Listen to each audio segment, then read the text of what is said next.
here it is at last, the Helios Tarot forecast for the month, or Tarot Horoscope drawn specifically for your astrological zodiac sign. I'm B.R. Newman, in case you didn't know that already. Check out my website, iamhelios.com, through the link below, and consider everything that I have to offer there. Consider signing up to receive any number of the personal readings that I offer, or consider signing up to take a course. The choice is yours. There's a lot to explore there. Also consider checking out Annie Botticelli's Storyteller forecasts to see the astrological side of everything you're going to see here. It's fascinating, I promise. So, okay, I guess we'll just jump right into it. Here it is, Aries, your 5-card tarot spread for the month of December. This, as you may know, is a condensed Golden Dawn spread, which I call a Helios spread because it has 5 cards instead of 15. But it has the same effect. Central theme, 2-dimensional timeline options to choose from, a past section and a fate section.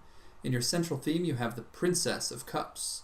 Now, this is a personality profile, and you have 3 of them in this tarot spread. 3 personality profiles that correspond with the Myers-Briggs personality profiles, 16 of those, and 16 court cards in the tarot, and here you have 3 of them. One of them being your central theme. This has to do with an aspect of yourself that is being beckoned forward, some facet of your being that is stepping into the light, taking control, or a facet of yourself that needs to take control in order to allow you to take advantage of the opportunities that are being presented or overcome the challenges, hypothetically.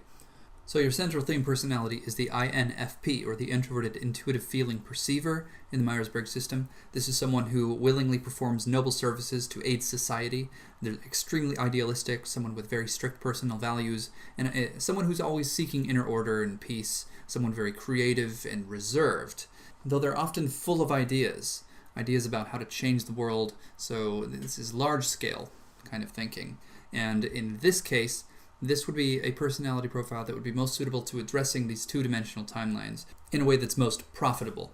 So, on the one hand, you have the Queen of Swords, another personality profile. So in this case, along this dimensional timeline, there's the pursuit of another method, another means of attaining the outcome you would like. So this is trying something new, shifting into another mode of being. Whereas, on the other side, the Emperor might represent stepping into a position of authority regarding your current approach. So this would happen through confidence, through knowing that you have the right approach, and whether or not it is the right approach for your situation. This is the path upon which you accept and embrace your own current assumptions about the nature of the situation, about the nature of your approach, your current means of operating, and then staking a kind of claim, setting a boundary against resistance, and so on. The Emperor can be quite brutal, but extremely effective. So we see here outlined a pretty simple dichotomy, shifting into something completely different, or doing things the way that you have always done, but with greater confidence, more conviction. So if you take the left-hand path, you would be shifting into the ISTJ, Introverted Sensing Thinking Judger. That's the Queen of Swords. Doing what should be done, extremely organized, yet private, trustworthy, practical, extremely responsible. So this is perhaps the most responsible personality profile in the entire deck, and certainly in the whole spread here.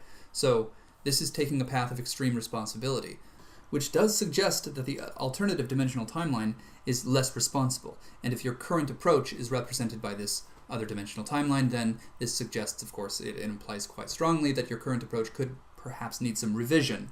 It may not be the most responsible, accountable, may not be the appropriate path to take. Maybe some modifications are necessary.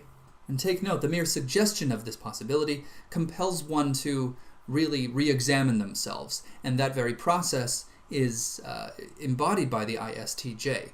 So if the mere suggestion that some modifications might be in order starts to compel you to examine yourself, then perhaps this ISTJ is already happening. This doorway is already opening up for you, in which case you can quite confidently take it. So we can see here already this spread, or most notably this dichotomy outlined here by these 2 timelines, has written within it a kind of navigation system. So if you feel compelled to examine your methods and maybe reorganize your list of priorities, then that's your cue.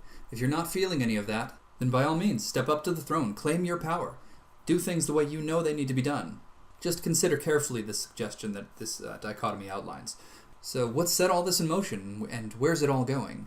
We have here in your past section the 4 of Wands.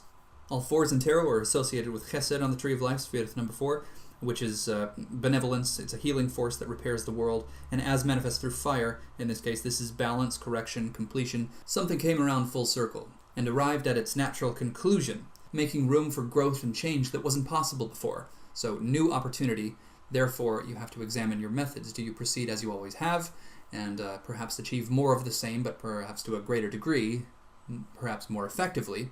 Or do you change your approach entirely and try to create something new? And of course, another means of deciding whether or not the left-hand or right-hand dimensional timeline is appropriate for you is, here in this case, by examining your past. What have your current methods produced for you thus far? And is there a need for change? It should be abundantly clear by now. If you need to change your methods, it should be quite clear, in which case you can try out the Queen of Swords and re-examine your methods, rearrange your priority list, and in doing so, allow yourself to fully embrace the inevitability here in your fate section, which is the Knight of Swords, the natural companion to the Queen of Swords. So the Queen of Swords was the ISTJ, through which you examine your priorities and through responsibility, accountability, and so on. And then that becomes extroverted. The ISTJ becomes the ESTJ through the Knight of Swords. Someone who's a natural administrator, very hard-charging, very results-driven, traditional, prioritizing order and structure, but in a way that's implemented. So rather than merely examining your methods and strategies, through the Knight of Swords, you implement these strategies and actualize your desires. So to do that most effectively, it's quite wise to first move through the Queen of Swords. So here's another suggestion that the left-hand dimensional timeline may in fact be called for. Of course, it's up to you, as I've suggested all along. If you feel that your current methods are quite appropriate, then perhaps through the Emperor you can learn all that you need to learn in order to step up into this ESTJ adequately. The personality profile, if you will, of the Emperor is quite a match for the ESTJ anyway. So you wouldn't be missing out on anything necessarily, though I will suggest that in order to understand most consciously the mechanics that you'll be working with through the ESTJ, you might want to at least entertain the idea of moving through the ISTJ personality profile, and you'll know precisely how to do that once you start doing so. Willingness is everything in this case. It's the only prerequisite. So when we look at the leap of evolution that's occurring here between the INFP and your central theme, the Princess of Cups, to the ESTJ, we see that there's a tremendous opportunity here to materialize and actualize the idealized reality that you dream of now in this current state in your future. So to do that, you have to learn how to operate the machinery, and this pretty much has to be done through learning something new, trying something new, rather than relying on old methods. The result of which is here the INFP, an idealistic dreamer, not quite as capable of materializing desired results as the ESTJ.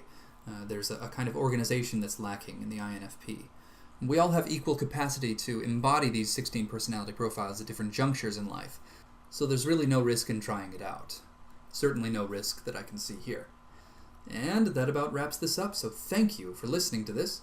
You might want to contact me for a personal reading of some kind. You can gain clarity, certainty, and confidence regarding a big decision, the nature of a personal relationship, family dynamics, general complications or opportunities, and so on. I can help you simplify extremely complex matters into something workable, something you can base otherwise difficult decisions upon, and something you can trust, so you can put your mind at ease and get back to living. And maybe you want to uncover the complexities of your inner circuitry, really getting to know the way you truly operate, so you can pick and choose the kinds of strategies, partners, and environments that help you thrive and feel good and think straight. If any of that sounds good, trust me, you're going to want to check out my website, IamHelios.com, and discover what I can offer you there today. Thanks again.